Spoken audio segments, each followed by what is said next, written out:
Aujourd'hui, c'est un manga qui n'est pas si connu que ça, en France du moins, que j'ai décidé de vous présenter. Sorti pour la première fois au Japon en 2018, c'est 2 ans plus tard qu'il fait son arrivée en France aux éditions Glénat.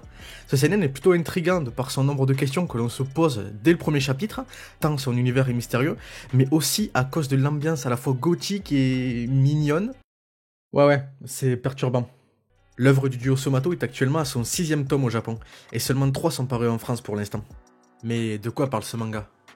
Eh oui, parce que ça pourrait être bien d'en parler quand même. Nous suivons les aventures d'Emiliko, une jeune fille qui n'en est pas une en réalité, car c'est une poupée vivante au service de la famille Shadow, plus précisément de Kate Shadow. Son rôle, c'est faire le ménage toute la journée, et croyez-moi, elle a du taf. Car les membres de cette famille ont une particularité, et pas des moindres, ils sont tout noirs. Non mais, attendez avant de crier au racisme.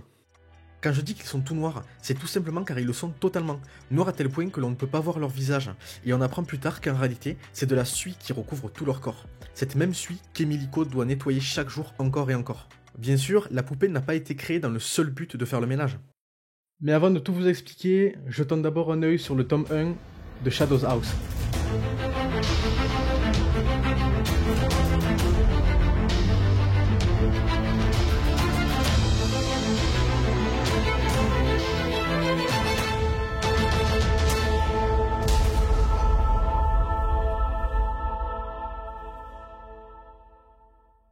Bon, déjà parlons de la chose la plus importante à mes yeux, la couverture du manga. Et je vous vois venir les Jean-Michel puristes qui lisent le manga en braille parce que tu vois, c'est mieux pour ressentir la patte de l'auteur. Soyons honnêtes 2 minutes. Une belle couverture de manga, c'est comme un beau skin sur WoW. Plus ton skin est beau, plus t'es fort dans le jeu. C'est prouvé scientifiquement. Et là, y a rien à dire. La couverture est sublime. J'adore vraiment le trompe-l'œil qu'ils ont réalisé en plaçant Emiliko devant Kate. Ça donne un peu l'illusion qu'elle se trouve devant un miroir alors que pas du tout en fait. Et bref, l'idée est super bonne parce que ça colle totalement avec le thème. Mais on y vient. Puis regardez-moi ces couleurs, elles sont palpables. La couleur, elle est palpable. Tu vois, tu sens de la palpation. Heureusement, la beauté ne s'arrête pas à la couverture. Le contenu aussi est incroyablement bien dessiné. Le style est très particulier et se prête bien à l'univers, avec des traits fins, presque effacés parfois. J'adore. Bon ok, j'ai fini avec l'esthétique. Passons à l'histoire. Et tout commence alors qu'Emiliko récure les chiottes. Ouais, c'est sûr qu'il y a mieux comme début. On découvre donc la jeune poupée vivante, venant à peine de naître, à l'esprit naïf mais très enthousiaste. Non mais sérieusement, j'ai jamais vu quelqu'un aussi heureux de faire le ménage. Elle attend littéralement chaque jour avec impatience et c'est tous les matins qu'elle découvre la chambre de Kate recouverte de suie qu'elle devra nettoyer. D'ailleurs, c'est le bon moment pour représenter Kate Shadow.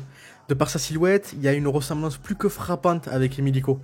Par contre, la ressemblance, elle s'arrête là, parce que niveau caractère, c'est bien différent. Pour commencer, c'est une noble. Sa façon de se tenir, sa façon de parler, ça respire la classe un peu. Quand elle parle d'elle-même, c'est toujours à la 3e personne. Et au passage, je vous conseille fortement de bien regarder l'emplacement des bulles de dialogue, parce que ça m'est arrivé plusieurs fois de pas savoir qui parlait. Kate paraît froide, mais on finit rapidement par s'attacher à elle au fil de la lecture. Car même si on ne voit pas son visage, on sent une réelle affection envers Emiliko. Et son visage, parlons-en. Plus tôt dans la vidéo, je vous présentais la couverture du manga en évoquant le fait qu'elle colle parfaitement avec le thème. Et nous y voilà. Emiliko est né pour devenir le visage de Kate. Petite pause dans la vidéo pour vous dire que à partir de là, j'ai eu 2-3 soucis avec le focus de la caméra. Donc vous allez me voir un petit peu flou pour le reste de la vidéo. Je suis vraiment désolé, je vais faire plus attention pour la prochaine vidéo, promis. Je m'explique. Quand Kate sortira de sa chambre et croisera du monde, elle pourra leur parler tout à fait normalement. Par contre, les personnes ne vont pas la regarder elle, mais Emiliko, sa poupée, qui va mimer à la perfection les expressions que Kate ne peut pas montrer. Et c'est là que toute l'intrigue commence, d'autant plus qu'Emiliko, qui vient à peine de naître, se pose exactement les mêmes questions que nous. Pourquoi les shadows sont tout noirs, pourquoi de la suie s'échappe de leur peau, ou encore comment sont créées les poupées vivantes, par exemple. Surtout qu'Emiliko est très curieuse. Dans les premiers chapitres, on la voit à plusieurs reprises essayer d'apercevoir le visage de sa maîtresse. Ce qui a le don d'agacer Kate au passage. Car même si elle paraît plutôt calme et sûre d'elle dans sa façon de parler, on apprend rapidement que de la suie s'échappe en grande quantité de sa tête, voire de son corps, lorsqu'elle ressent des émotions négatives. Comme la colère, la honte. Et c'est exactement ce qui se passe lorsqu'Emiliko tente de voir la forme de son visage à travers la suie imprégnée sur une serviette par exemple. Bon après je vais pas vous mentir, presque tous les chapitres qui suivent se ressemblent tous. Emiliko fait le ménage, elle fait une connerie, ça énerve Kate, elle va dormir et rebelote.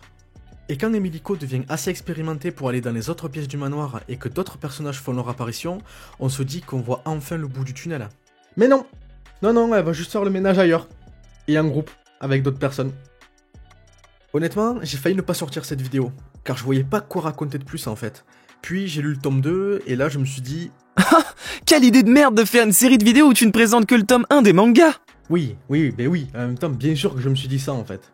Non, plus sérieusement, je me suis rappelé d'un point plus qu'important, c'est le commentaire de Kaio Shirai, le scénariste de Promise Neverland lui-même, qui dit « Tous ces secrets me donnent des frissons ». Et si même lui dit ça, alors qu'il a quand même sorti The Promised Neverland, je vous rappelle, c'est qu'il y a quelque chose à tirer de cette œuvre, c'est indéniable. Et croyez-moi, quand on poursuit le manga, on s'aperçoit vraiment que c'est un chef-d'œuvre. Alors non, n'allez pas croire que je suis influencé par le commentaire de Kaio Shirai, c'est juste, on va dire qu'il m'a aidé à avancer dans le manga. Pour éviter tout spoil, j'aimerais terminer la vidéo en parlant de l'ambiance très particulière qui se dégage du manga. J'en parlais un peu en début de vidéo. C'est une ambiance assez intrigante, une sorte de choc thermique entre la joie de vivre et la naïveté infantile d'Emilico, et le fait qu'elle soit là uniquement pour vivre à travers Kate. Elle sait très bien qu'elle ne pourra rien faire d'autre de sa vie, et qu'elle peut être jetée à n'importe quel moment si elle ne fait pas bien son travail, si elle est considérée comme défectueuse. Et c'est ça qui fait froid dans le dos, mais qui rend le manga si incroyable à la fois. Alors maintenant, est-ce que je peux vous recommander le manga? Honnêtement, oui. Par contre, ne vous arrêtez pas au tome 1. Si vous pouvez, achetez au moins le tome 2 avec. L'histoire ne démarre clairement pas au début, du moins pas dans les premiers chapitres, voire le premier tome. Tout se lance vraiment dès le tome 2, et croyez-moi, c'est fun. J'espère que ce premier épisode vous aura plu. Si c'est le cas, n'hésitez pas à défoncer la barre des likes et à vous abonner aussi. C'est bien pour mon ego surdimensionné. Et sur ce, je vous laisse. J'ai des tomes 1 à lire. Allez, à plus.